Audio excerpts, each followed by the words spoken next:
Ignition sequence starts. 6, 5, 4, 3, 2, 1, 0. Liftoff. We have a liftoff.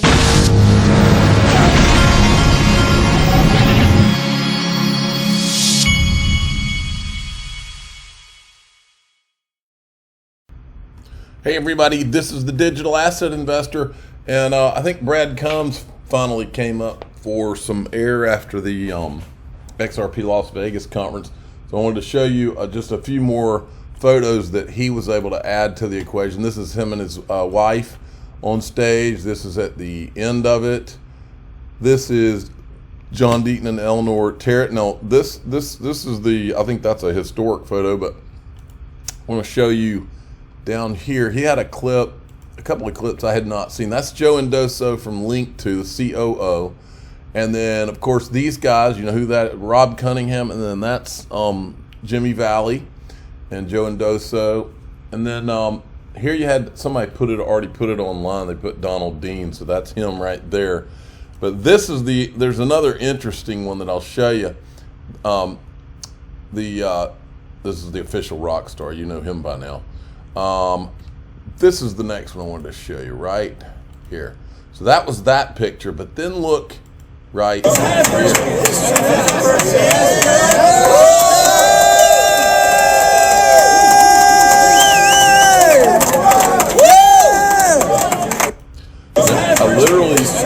John Deaton was literally off at a table, and he was very awkward. He wanted to meet Brad Garlinghouse, but I think he was very awkward about it and didn't know if Brad Garlinghouse wanted to be in a photo with him, and he was trying to be careful, I think. And so that right there is literally their first meeting after all of this, is my understanding.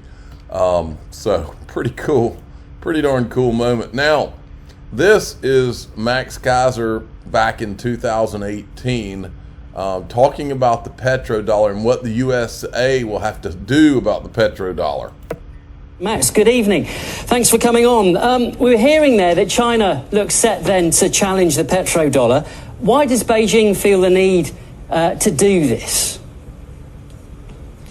Well, first of all, they're very brave to do this, because countries that have tried to exit the oil dollar matrix have met terrible ends. Of course, Saddam Hussein wanted to trade oil in euros. He was killed. You had Muammar Gaddafi wanted to trade his energy in something other than U.S. dollars. He was killed. So the track record here is pretty dire. So kudos to China for taking this project on. And of course, they are rumored to be the big buyer in the Aramco offering of their state oil facilities coming down the pike. So this makes sense in a geopolitical sense in terms of you've got China and Russia and the Saudis are looking to escape the U.S. dollar hegemony.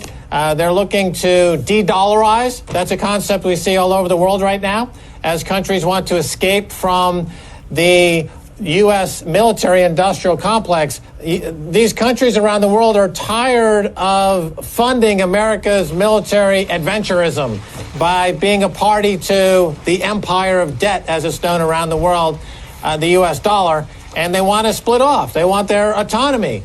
China wants autonomy. Russia wants autonomy.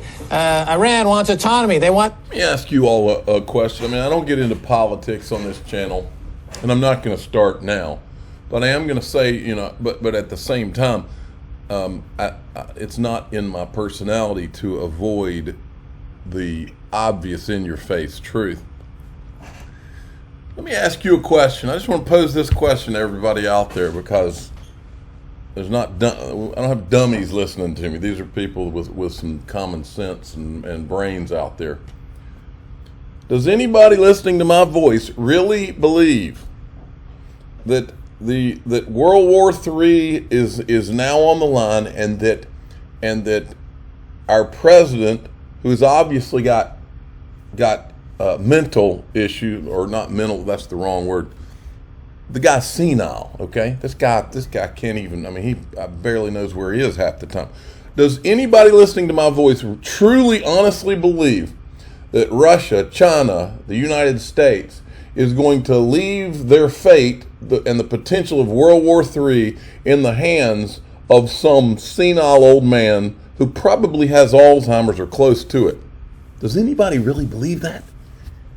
Hell no, they would not. Hell no, they would not. There's a lot more going on than we even know. And that's all I'm going to say there. I'm just saying that's not happening.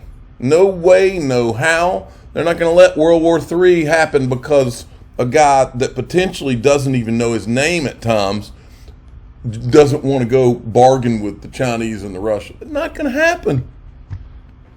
They would literally put him in his room in Diversify before and go have the adult conversation before and give him an ice cream before they would let that happen, folks. Go ahead and write that down. We're not stupid here, okay? Let's move along. IMF zero hedge. IMF warns Zimbabwe against plan for gold-backed digital money. In my earlier video, I think I said this. I said next, IMF is going to announce that there are weapons of mass destruction in Zimbabwe. You don't, when you threaten to have a gold-backed currency, you start making all these fiat people really angry. Now, I want to hit this and make sure I point this out to people because my wife did it recently.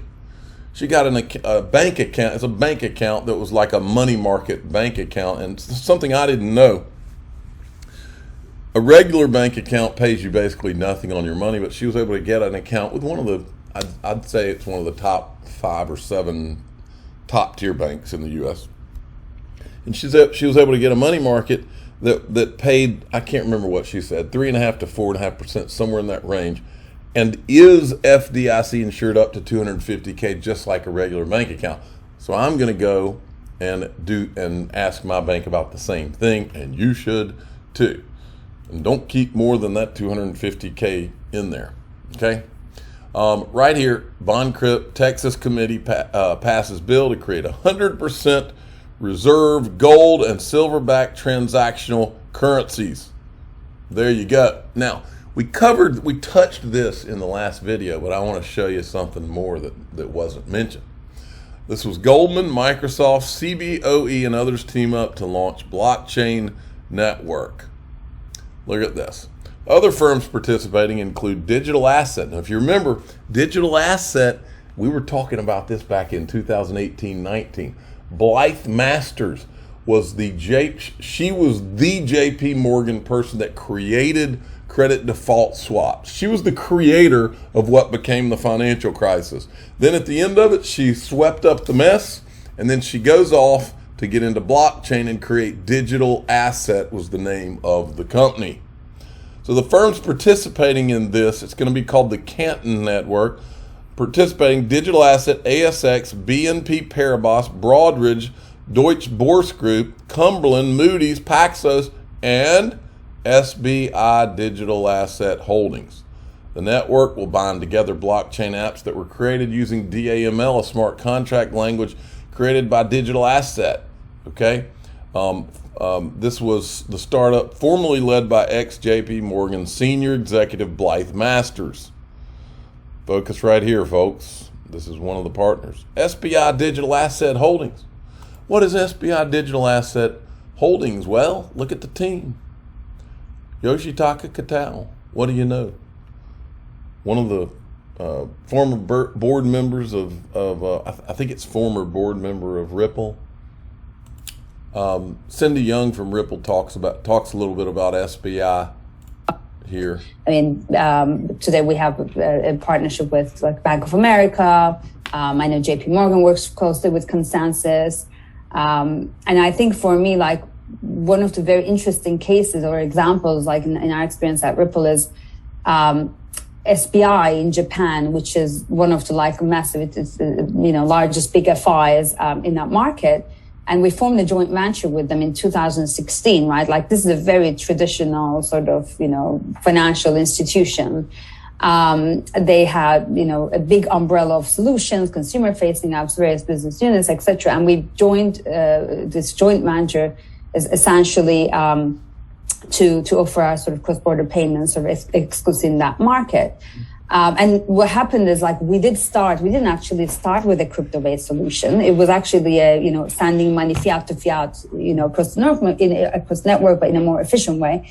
But we grew over time, right? Like, again, as the market developed, as we got closer, as we were able to explain the value prop around the crypto-enabled cross-border payments, eventually, like, they've moved. And last year, we've just launched basically the first kind of corridor between Japan and the Philippines, which means you can basically instantly settle, payments from Japanese yen to Filipino peso in that market using the XRP digital asset as a bridge between them.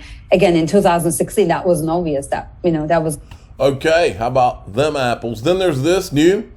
Ishan Wahi, the former Coinbase employee who fed his brother insider information about the exchange's upcoming crypto listing, has been sentenced to 2 years in prison after pleading guilty to insider trading charges. Then we got this guy. This is some guy who had said XRP is obviously a security. It would have cost a little for Ripple team to have registered as a security and played by the rules like everyone else. Like Joseph Lubin, you mean? To have played by the rules like everyone else in the industry does all day long. And then Brad Garlinghouse says, remind me when you learned securities laws. This is embarrassing for you and hilariously wrong, as there's no framework to register digital assets in the U.S., but we're all used to you making controversial statements and trolling about things you know nothing about. Let me see if there's a Twitter fight going here. I got to hit the refresh button. Jason replies, yes, we might have a little bit of a Twitter fight. I learned securities law by investing in 350 startups, having a bunch go public, and by forming the largest angel syndicate in the world with 11,000 accredited investors. Also, I read this SEC, I guess that's the litigation. Bob Ross jumps in from Sologenic. He probably doesn't understand that Ripple's battle with the SEC isn't just about XRP, but a fight for the future of the entire crypto industry. The need for a clear digital asset framework is being felt more than ever now. So let's focus on fostering innovation rather than, let's see what he says, rather than stifling it. Okay, we got some adults in the room. Good stuff. All right, and then Elon Musk had tweeted out X again, so I finished it with RP. He had an interest, I don't know where this came from, but it's a thing where he's telling you we're soon on Twitter, we're going to be able to have voice DMs. Watch this. Later this year, or hopefully not too far in the future, hopefully only a few months away, we'll be adding in the ability to do voice DM through DMs to be able to say, like, can you speak to someone and have a voice chat or a video chat? So can you if you've got a DM group and you want to turn that into a spaces, private spaces, audio chat, or now we're talking, a video chat, although it gets a little unwieldy at 150, that you can do so. Elon, if you're listening, my problem with the Twitter Spaces is I would like to go into a Twitter Spaces and just be able to listen. I'm fine with people seeing that I'm in there, but I don't want to. I watched what happened to Brad Garlinghouse one time. It looked like they called him up on stage and he just wanted to listen. That's the defect in the Twitter Spaces, where you can just designate yourself as a listener and not want to be called up on stage or whatever. And I don't go in them for that reason. You would have twice the people in Spaces if you could just go in there and listen and have that option. In other words, you would have to push something to, and maybe you do, but still you got all these, you can tell people somehow and let them know you just want to listen. I'm the digital asset investor. I'm not an investment advisor. This is for entertainment purposes only. Please subscribe, hit the like button, and tell Elon Musk two things. We just want to be able to listen in Twitter Spaces. And it's not Dogecoin or Dogcoin or whatever it is you call it, but of course I already know that you know this. It's XRP.